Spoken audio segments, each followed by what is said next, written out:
Hello everyone and welcome back. हम पढ़ रहे थे टाइम सीरीज। टाइम सीरीज में हमने ग्राफिकल मेथड और लीस्ट स्क्वायर मेथड दोनों को कंप्लीट कर लिया था। एक और छोटा सा मेथड है सिलेबस में जो कि सेकेंड डिग्री पैराबोला के ऊपर है, जिसको हम parabolic method of least square के नाम से जानते हैं। ठीक है, ये मेथड चाहो तो ट्राई कर लेना। थ्योरेटिकल पोर्शन इसका मैं बता दूंगा तुम्हें। मोस्ट प्रोबेबली थ्योरेटिकल पार्ट आएगा एग्जाम में, लेकिन बाय चांस न्यूमेरिकल वगैरह अगर आ जाता है तो न्यूमेरिकल भी मैं देकर रखा हूं, तुम चाहो तो एक बार इसको भी पढ़ सकते हो। ठीक है, आ जाओ शुरू करते हैं। मैं तो पढ़ा देता हूं, बाकी आगे तुम प्रैक्टिस के टाइम डिसीजन ले लेना। अगर तुम्हें बहुत ज्यादा डिफिकल्ट लगेगा तो तुम इस वाले पोर्शन को स्किप कर सकते हो, मतलब पूरा वीडियो को नहीं। अभी बस ये पैराबोलिक मेथड हमारा 4 स्लाइड्स है। आज के क्लास में हम 16 स्लाइड्स पढ़ने वाले हैं, उसमें से पहला 4 स्लाइड्स ही हमारा पैराबोलिक मेथड है। उसको तुम स्किप कर सकते हो, उसके बाद का बाकी टॉपिक तुमको पढ़ना पड़ेगा। ठीक है, आ जाओ पैराबोलिक मेथड। पैराबोलिक मेथड में मतलब बेसिकली क्या होता है, हम अभी तक पढ़ते थे y equals to A plus B X. यहाँ पर होता क्या था, यहाँ पर y का पावर भी 1 था और x का पावर भी 1 था, है ना। लेकिन अब सिचुएशन थोड़ा बदलेगा, अब पावर आ जाएगा। 2 है देखो, 3 है देखो, n है देखो, पावर में कुछ और होगा। पहले जो हम मेथड ऑफ लीस्ट स्क्वायर पढ़े उसमें हम इक्वेशन में पावर 1 लगाकर पढ़े थे, लेकिन अब वो सिचुएशन थोड़ा बदल जाएगा। ठीक है, तो इस सिचुएशन में किस तरीके से हमें काम करना है, आओ शुरू करते हैं parabolic method of least square. This method of least square is used only when the trend of a series is not linear. Not linear मतलब जब उसका पावर 1 नहीं रहता है, but curve linear. जब curve linear होगा, under this method a curve of parabolic type is fitted to the data to obtain their trend value, and to obtain such a curve a equation of power series is determined. Power वाला equation हमें बनाना पड़ेगा जिसमें power कुछ और होगा। जैसे पहले 1 होता था, अब कुछ और होगा, 2 3 4 5 कुछ भी हो सकता है। ठीक है, नॉर्मली हम सेकेंड डिग्री पावर का पढ़ते हैं, मतलब 2 तक का पढ़ते हैं नॉर्मली। ठीक है, 2 तक का। It may be noted that the above equation can be carried to any power of x according to the nature of the series. In the equation it is carried only up to second power of x. If the equation is carried only up to second power of x, अगर x square तक लेकर जाएंगे, it is called a parabola of second degree, जो कि हमारे syllabus का part है। हमारे सिलेबस में क्या है, पैराबोला ऑफ सेकेंड डिग्री, मतलब हमें मैक्सिमम एक्स स्क्वायर तक पढ़ना है। एक्स का क्यूब टू द पावर 4 5 ये हमारे सिलेबस में नहीं है। ये तो हम पढ़े थे जब पावर 1 था, और दूसरा हमें एक और पढ़ना है जब पावर 2 होगा, मतलब ये वाला equation y equals to A plus B X plus C into X का स्क्वायर। एक्स स्क्वायर तक पढ़ना है, एक्स क्यूब उसके आगे फर्दर हमारे सिलेबस में नहीं है। ठीक है, आ जाओ तो इसको पढ़ेंगे हम लोग। इस केस में क्या करेंगे, हमें सब कुछ कांस्टेंट को फाइंड आउट करना पड़ेगा। yc represent the computed trend value of y variable, हमें कांस्टेंट्स को कैलकुलेट करना है। अब देखो कांस्टेंट कितना ठो है, ए है, बी है और सी है, तीन तीन ठो कांस्टेंट है, ए बी एंड सी। तीनों का वैल्यू को फाइंड आउट करना है, तो इन तीनों का वैल्यू को फाइंड आउट करने के लिए हमारे पास 3 इक्वेशंस हैं। ये तीनों इक्वेशन को याद रखना पड़ेगा। ये तीनों इक्वेशन को यूज करके तुम्हें क्या करना है, ए बी और सी का वैल्यू को फाइंड आउट करना। अब ये तीनों जब तुम फाइंड आउट कर लोगे तो इन तीनों वैल्यू को इक्वेशन में पुट करोगे और तुम्हारा जो इक्वेशन का लाइन है वो आ जाएगा। ठीक है, जो तुम्हारा इक्वेशन है वो आ जाएगा। It may be noted that the first normal equation has been derived by multiplying each set of the observed relationship by respective coefficient of a and getting them all total. The second normal equation has been derived by multiplying each set. Basically क्या है देखो, इस equation में क्या क्या दिया हुआ, summation y equals to number of a plus b into summation x plus c into summation x का स्क्वायर। तुम्हें क्वेश्चन में दो डेटा दिया होगा x y, तुम्हें क्या करना है, क्या क्या चाहिए वो बनाना पड़ेगा। समेशन x तो तुम बना लोगे, समेशन y, समेशन x भी निकाल लोगे, और क्या चाहिए, एक्स स्क्वायर चाहिए, तो एक एक्स स्क्वायर का कॉलम बना लो, समेशन एक्स स्क्वायर निकाल लो। और क्या चाहिए, एक्स वाई चाहिए, एक एक्स वाई का कॉलम बना लो, समेशन एक्स वाई निकाल लो। और क्या चाहिए, और क्या चाहिए, एक्स का क्यूब, एक एक्स क्यूब का एक कॉलम बना लो और एक x cube summation x cube निकाल लो। और क्या चाहिए, एक्स स्क्वायर इंटू वाई, तो एक कॉलम बना लो एक्स स्क्वायर इंटू वाई, उधर जगह नहीं था तो मैं इधर बना दिया, और निकाल लो समेशन एक्स स्क्वायर वाई। और क्या चाहिए, एक्स स्क्वायर तो था, एक्स क्यूब था, एक्स टू दी पावर 4, एक एक्स टू दी पावर 4 का कॉलम बना। तो तुम्हें कितना कॉलम बनाना पड़ेगा, एक्स वाई तो तुम्हें दिया है, एक एक्स स्क्वायर का, एक एक्स वाई का, एक एक्स क्यूब का, एक एक्स टू द पावर 4 का और एक एक्स स्क्वायर इंटू वाई का। तो 5 नए कॉलम्स तुम्हें बनाने पड़ेंगे। जब पांचों कॉलम को बनाकर टोटल करोगे तो इस वैल्यू में पुट करके तुम्हें ए, बी और सी का वैल्यू मिल। क्लियर है बात? तो इस तरीके से हम कैलकुलेशन कर सकते हैं। सुनकर ही दिमाग का जो नस है वो हिलने लगा, है ना? चलो आगे। अब तुम्हें सॉल्व करने के लिए फर्दर तुम्हें यहाँ पर दिया हुआ है ए, बी और सी का वैल्यू निकालने के लिए यहाँ पर तुम्हें सिंप्लीफाइड वर्जन में दिया हुआ है किस तरीके से तुम ए, बी और सी का वैल्यू निकालोगे। ए का वैल्यू निकालने के लिए तुम क्या करोगे, ये इक्वेशन को पुट करोगे, बी का के लिए ये पुट करोगे, सी के लिए ये पुट करोगे। तो डायरेक्टली तुम यहाँ पर कैलकुलेशन कर सकते हो। ए और बी का वैल्यू तुम इस इक्वेशन के थ्रू या इस इक्वेशन के थ्रू, एक ही बात है, सेम ही चीज लिखा हुआ है, ठीक है। और बी का वैल्यू इस इक्वेशन के सेम ही है, डबल डबल लिखा हुआ है, इसके थ्रू भी फाइंड आउट कर सकते हो। बोलने का मतलब ये है, चाहो तो तुम ये लगा सकते हो, A B C find out कर सकते हो। ये तुम्हें ज्यादा कॉम्प्लेक्स लग रहा है तो डायरेक्टली ये याद कर लो, इसको यूज करके ए बी सी का वैल्यू निकालो, ठीक है। तो तुम्हारा काम हो जाएगा। पहले बी का वैल्यू निकाल लो, बी बी इजीली निकल जाएगा। सी और ए में थोड़ा सा प्रॉब्लम आ सकता है, बाकी बी तो इजीली निकल जाएगा, ठीक है। चलें आगे। यस सर, हम कर लेंगे सर। तो ये क्वेश्चन है, होमवर्क है तुम्हारे लिए, ट्राई कर लेना अगर तुम्हें करने का शौक है तो। अदरवाइज तुम इसको स्किप भी कर सकते हो, let it why, let it x, let it why, ठीक है। और सॉल्व कर लेना। 2019 20 21 22 जो है उसको अपने मन से एक वैल्यू ले लेना, 1 2 3 4 5 6 7। अब सॉल्व करना, ठीक है। अब सॉल्व करोगे तो इजी होगा तुम्हारे। चलें आगे। तो ये तुम्हारे वही फॉर्मूला दिया हुआ है, रिपीटेड है। आगे चलते हैं, मैरिट्स एंड डीमेरिट्स, ये इंपॉर्टेंट है। Merits and demerits of method of least square. Theoretical portion जो एग्जाम में सबसे ज्यादा एक्सपेक्टेशन है मुझे आने का, थ्योरेटिकल पार्ट इस वाले पोर्शन से। तो यहाँ पर मैरिट्स एंड डीमेरिट्स, सबसे पहले बात करते हैं मैरिट्स ऑफ लीस्ट स्क्वायर। पहला merit, this method is completely free from personal bias of analyst as it is very objective in nature. Anybody using this method is bound to fit the same type of straight line and find the same trend value for the series. ये ऐसा क्यों बोला कि जो इंसान इसको calculation कर रहा है वो अपना मनमर्जी नहीं कर सकता, उसको जो वैल्यूज है जो है उसको वही फॉलो करना पड़े। क्योंकि याद है ग्राफिकल मेथड में, ग्राफिकल मेथड में क्या होता है, हम अपने मन से लाइन खींचते थे। तो मैं हो सकता है ऐसा लाइन खींचूं, तुम हो सकता है ऐसा लाइन खींचो, कोई हो सकता है अपने मर्जी से ऐसा और ऐसा लाइन खींचे, उसका मन, है ना। तो कोई किसी भी तरीके का लाइन खींच सकता है। तो जो पहला मेथड था ग्राफिकल मेथड, उसमें जो इंसान ड्रॉ कर रहा है उसका मनमानी चलता था। लेकिन लीस्ट स्क्वायर में वो मनमानी नहीं चलेगा, लीस्ट स्क्वायर में जो वैल्यूज है तुम्हें वही लेकर ड्रॉ करना पड़ेगा।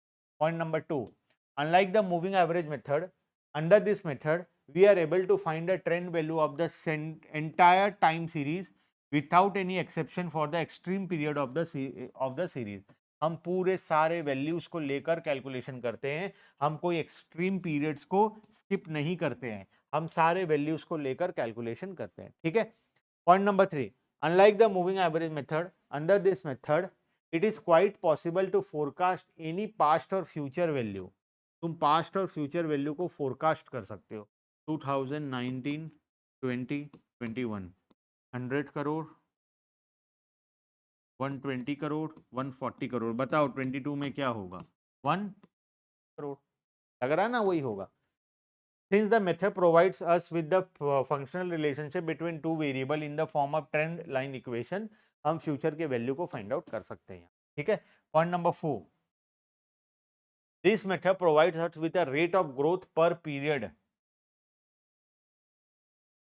rate of growth per as shown in the equation cited above. With this rate of growth we can very well determine the value of any past. हम इस rate of growth से कोई भी past और previous या future का पता लगा सकते हैं, और deduction from the trend value of the origin of x. This method provides us with the line of the best fit. हमें एक line of best fit देता है from which the sum of the positive and negative deviation is zero. जितना भी plus और minus होगा सबको सम करोगे तो आंसर क्या आएगा? जीरो आएगा। वो हम पहले भी बात किए। And the sum of square of the deviation is least. अगर स्क्वायर करोगे डेविएशन का तो वो लिस्ट आएगा, मतलब summation y minus y c 0 आएगा, summation y minus y c का स्क्वायर द लिस्ट वैल्यू आएगा। Point number 6, this method is the most popular and widely used for fitting mathematical function to the given set of observation। Most popular method बोलने से कौन सा होता है, least square, ठीक है। This method is very flexible in the sense that it allows for shifting the trend origin. Sir ये shifting the trend origin क्या होता है, आज ही के क्लास में इसके बाद का टॉपिक है शिफ्टिंग ऑफ ट्रेंड ओरिजिन, ठीक है। आज ही के क्लास में हम पढ़ने वाले हैं from one point of time to another and from the conversion of annual trend equation into monthly quarterly trend equation and vice versa जो पॉइंट है ये हम आज ही के क्लास में पढ़ने वाले हैं, यहाँ से न्यूमेरिकल क्वेश्चंस एग्जाम में आते हैं, ये हमारे सिलेबस का पार्ट है, हम आज के क्लास में ही उसको भी कवर करने वाले हैं, ठीक है। तो थोड़ा वेट करो, ये पॉइंट तुम्हें समझ में आ जाएगा। पॉइंट नंबर 7, ठीक है। नेक्स्ट डीमेरिट्स में आते हैं, कुछ डीमेरिट्स है। पहला demerit, this method is very much rigid in the sense that if any item is added to or subtracted, कोई किसी को अगर तुम ऐड करोगे या सब्सट्रैक्ट करोगे from the series, it will need a thorough revision of the trend equation to fit the trend line, find the trend value thereby। तुम्हें एक नया इक्वेशन बनाना पड़ेगा और सब कुछ चेंज हो जाएगा, ठीक है। Second, in comparison to other method of trend determination, the method is bit complicated in, ये तो है ही, ये तो हम बात ही किए थे कॉम्प्लिकेशन का, थोड़ा कैलकुलेशन डिफिकल्टी आता है, थोड़ा कॉम्प्लिकेटेड है, इतने सारे वैल्यूज फाइंड आउट करना पड़ता है तुम्हें, फिर उसके बाद कोफिशिएंट्स फाइंड आउट करना पड़ता है, फिर उसको पुट करके तुम इक्वेशन बनाते हो, है ना। It is as much as involves many mathematical tabulation computation and solution like those of simultaneous equation. Under this method we forecast the past and future value basic upon the trend values only, and we do not take note of the seasonal cyclical और irregular variation। हम normally क्या करते हैं, जो trend है trend के according हम find out करते हैं फ्यूचर के बारे में, लेकिन हम स्टार्टिंग में बात किए थे 4 वेरिएबल्स होता है, trend analysis, seasonal analysis, cyclical, trend variation जो होता है, ट्रेंड वेरिएशन जिसको या हम लोग लॉन्ग टर्म सेकुलर वेरिएशन बोलते हैं, सीजनल, साइक्लिकल एंड इरेगुलर, 4 होता है। लेकिन जो लीस्ट स्क्वायर होता है वो सिर्फ ट्रेंड को कंसिडर करता है, ना कि सीजनल, ना कि साइक्लिकल, ना कि इरेगुलर, जो कि गलत है, सभी को कंसिडर करना चाहिए। This method is not suitable for business and economic data which conforms to the growth curve like com composites curve, logistic pearl reed curve etc। ये हमारे सिलेबस में नहीं है, ये सिलेबस का पार्ट ही नहीं है, इसीलिए तुम्हें समझ में नहीं आ रहा है, तो इस पॉइंट को तुम स्किप करना चाहो तो कर सकते हो। Point number 5, it needs great care for the determination of type of trend curve to be fitted in which linear curve होगा, नॉन लीनियर होगा, पैराबोलिक होगा, एक्सपोनेंशियल होगा, कौन सा होगा वो तुम्हें फाइंड आउट करके थोड़ा ग्रेट केयर से, मतलब एकदम ध्यान से केयरफुली तुम्हें उसको फिट करना पड़ेगा। An erratic selection of the type of curve may lead to a fallacious conclusion। गलत आंसर आ जाएगा, अगर तुम मन से कोई भी कर्व ऐसे ही ले लिए बिना ध्यान दिए तो तुम्हारा सारा आंसर गलत आ जाएगा। क्लियर है बात, तो हमें देखना पड़ेगा हमें कौन सा कर्व लेना है कौन सा नहीं लेना है, ठीक है। लीनियर लेना है, पैराबोलिक लेना है, एक्सपोनेंशियल लेना है। हमारे सिलेबस में 2 था, लीनियर एंड पैराबोलिक, ठीक है। पैराबोलिक वो भी सेकेंड डिग्री पैराबोलिक, ठीक है, अप टू स्क्वायर तक, बाकी एक्सपोनेंशियल या बाकी हमारे सिलेबस का पार्ट नहीं है। क्लियर है बात। मेरिट डिमेरिट लर्न करने का टॉपिक है, थियोरेटिकल पॉइंट ऑफ व्यू से एग्जाम में आ सकता है, उसको करना है। अब हम एक नया टॉपिक भी अच्छा एक आखिरी पॉइंट भी है, मुझे पता नहीं था, चलो आओ 6 नंबर पॉइंट भी पढ़ लेते हैं। This method is quite inappropriate for what very short and very long series. छोटा सा डेटा या बहुत लंबा डेटा में हम नॉर्मली लीस्ट स्क्वायर को फॉलो नहीं कर पाएंगे। बहुत बड़ा डेटा होगा तो कैलकुलेशन डिफिकल्टी आएगा, बहुत छोटा डेटा होगा तो वो ट्रेंड एनालिसिस ना उसमें पता नहीं चलेगा, वो फॉर्मूलाज ना वेस्टफुल हो जाएगा। It is also unsuitable for a series in which the difference between the successive or observation are not found to be constant or near by, ठीक है। चलते हैं नेक्स्ट। अब आते हैं एक इंपॉर्टेंट टॉपिक जो मैं बात कर रहा था, पॉइंट नंबर 7, मैरिट्स का point number 7, shifting of trend origin and conversion of trend equation. हमें शिफ्ट करना है ट्रेंड ऑरिजिन को और कन्वर्जन करना है, ठीक है। आओ सबसे पहला बात करते हैं, न्यूमेरिकल क्वेश्चन आ सकता है, इंपॉर्टेंट, वेरी वेरी इंपॉर्टेंट, ठीक है। शिफ्टिंग ऑफ ट्रेंड ओरिजिन हम पढ़े थे y equals to A plus B x. अब मैं क्या करूंगा, इस x में कोई एक कांस्टेंट वैल्यू प्लस या माइनस कर दूंगा, कोई भी वैल्यू 5, 6, 8, 10 कुछ भी, मतलब मुझे दो वैल्यू दिया हुआ है।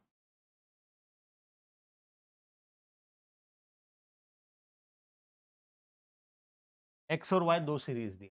अब मैं क्या कर रहा हूं, ये x वाले सीरीज में हर एक वैल्यू में कोई एक कांस्टेंट ऐड या लेस करूंगा अपने मन से, -2 कर देता हूं सब में, तब मैं -2 कर देता हूं। नया सीरीज क्या बनेगा, 3, 8, 13, और ये तो वही रहेगा 10, 15। ठीक है, इसको बोलते हैं हम लोग ट्रेंड के ओरिजिन को शिफ्ट करना। ठीक है, by shifting the trend origin we mean that changing the origin of x, the time from which x deviation are taken from one point of time to another point of time, while earlier or later to be the present origin that become necessary at times to facilitate comparison in trend value. To give effect to such shifting, a trend equation that is already fitted in is slightly modified by adding or subtracting from x. हमें x से कुछ एक value को plus या minus करना पड़ेगा. The time difference between the existing origin and the proposed origin, in case the shifting is made to the later period, the difference in time is added to x, and in case the time made to the earlier period, the difference in time is subtracted from the. अगर हमें trend को आगे लेकर जाना है, अब origin को आगे शिफ्ट करना है तो हम ऐड करेंगे, और अगर पीछे शिफ्ट करना है तो हम लेस करेंगे। ठीक है, और उसके अकॉर्डिंगली हम लोग बनाएंगे। क्लियर है? Bye such modification in the linear equation, the value of a the value of the trend origin only is affected, and the value of b, the slope of the change, remains as it is. But in a parabolic equation of second degree, such modification will affect the value of both a and b, but not the value of c. देखो ध्यान से,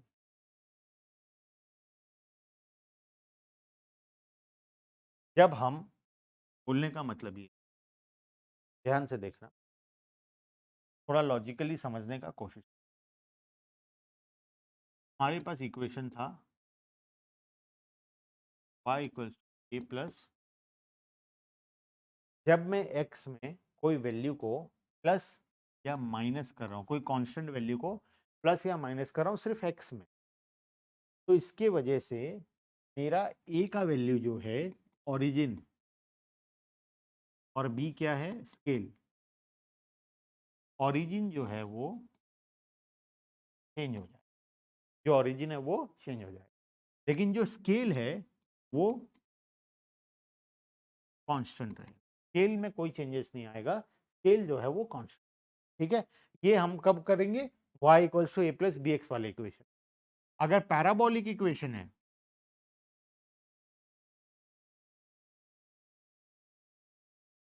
parabolic equation है, तो उस case में a और b दोनों change हो जाएगा, लेकिन c क्या रहेगा, कांस्टेंट। बात समझ में आया? अगर x के वैल्यू में कोई वैल्यू को ऐड या लेस करते हो तुम, तो नॉर्मल इक्वेशन में a में चेंजेस आएगा, b कांस्टेंट रहेगा, और पैराबोलिक में a और b दोनों में चेंजेस आएगा, c कांस्टेंट। यही चीज यहां पर लिखा हुआ है, इसी को बोलते हैं शिफ्टिंग। ठीक है, क्लियर है बात? आगे चलें। Yes sir.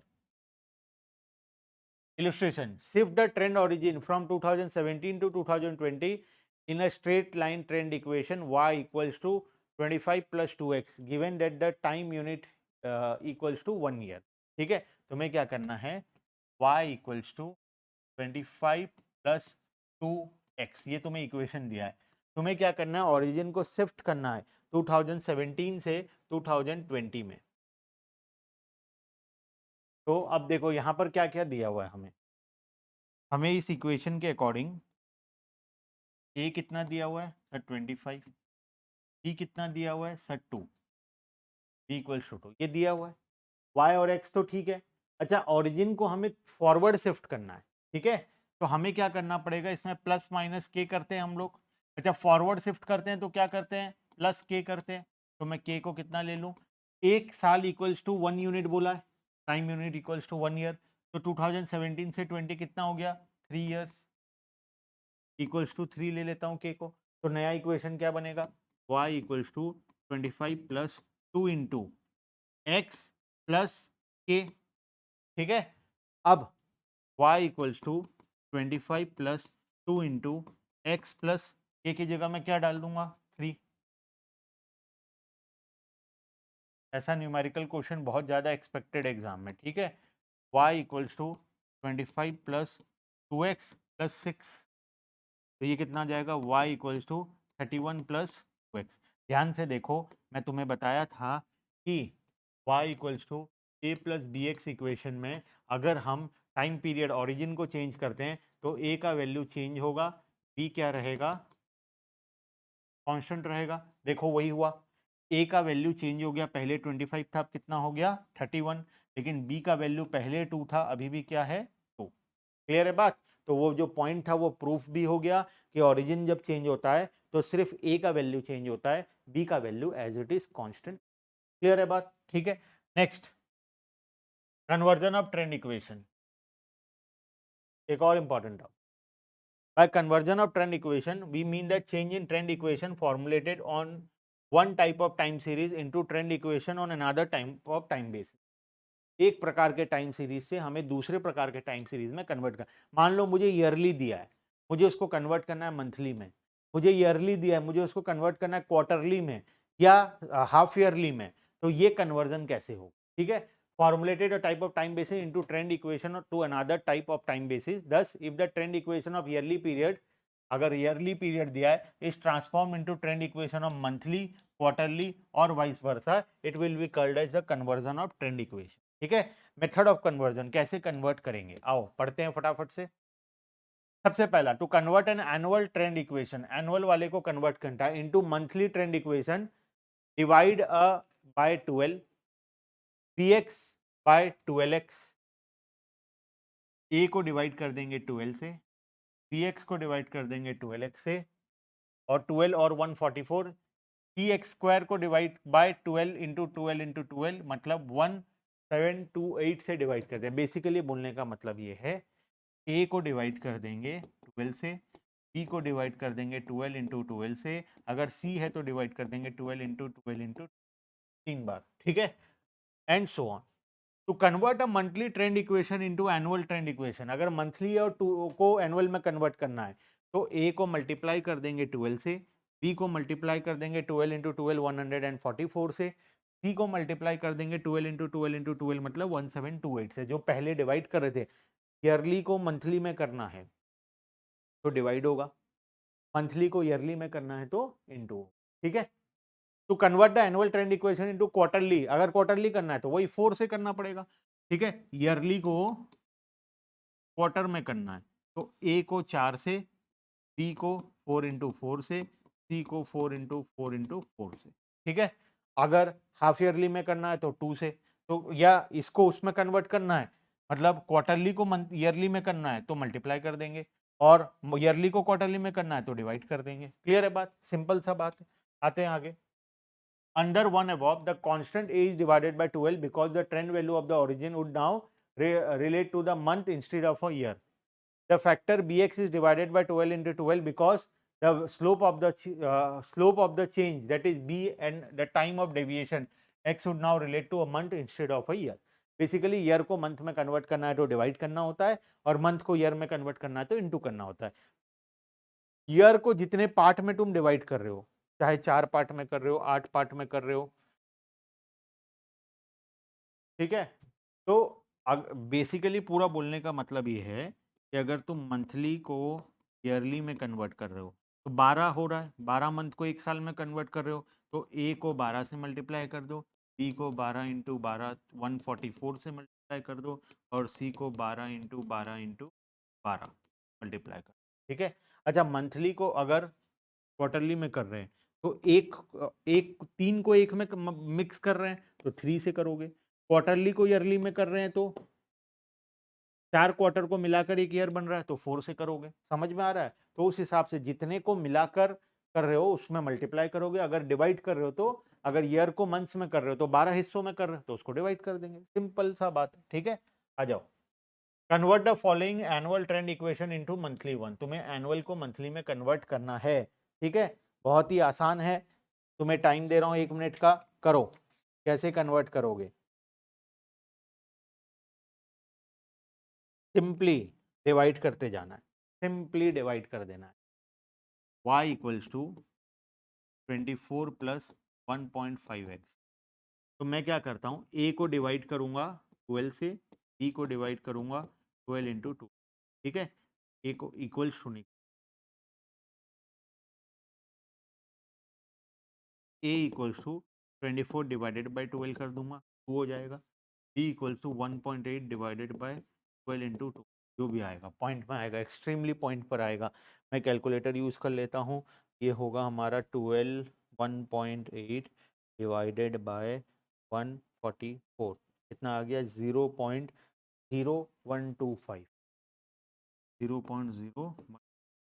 तो न्यू इक्वेशन क्या आएगा? y equals to 2 plus 0.015।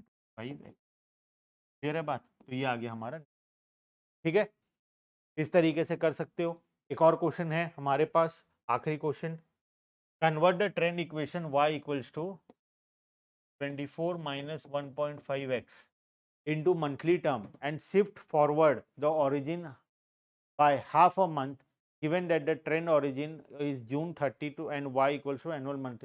तो बहुत इजी है, कर सकते हो। ये मंथली में करना है, ठीक है, ईयरली है, मंथली में करना है, वही डिवाइडेड बाय 12 और divided by 12 into 12, 2 bar divide कर दोगे, न्यू इक्वेशन बन जाएगा। इस न्यू इक्वेशन को आधा महीना से फॉरवर्ड लेकर जाना है। ठीक है, तो और सिंपली क्या करोगे, के का वैल्यू को 0.5 लेकर कैलकुलेशन कर दोगे, सिंपली हो गया, है ना, आधा महीना से। चलें, हो जाएगा? यस सर, हम कर लेंगे सर। चलो ठीक है।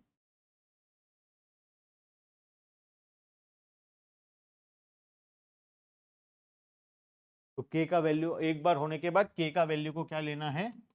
0.5 लेना, ये तुम कर लोगे। ठीक है, के का वैल्यू 0.5 लेकर नया इक्वेशन में डाल देना, काम हो जाएगा। ठीक है, चलो तो आज के लिए इतना ही, बाकी का डिस्कशन नेक्स्ट क्लास में। हमारा टाइम सीरीज यहाँ पर कंप्लीट होता है, हमारा आखिरी पोर्शन इंडेक्स नंबर बचा है, वो हम नेक्स्ट क्लास से आगे कंटिन्यू। ठीक है, bye bye everyone and thank you.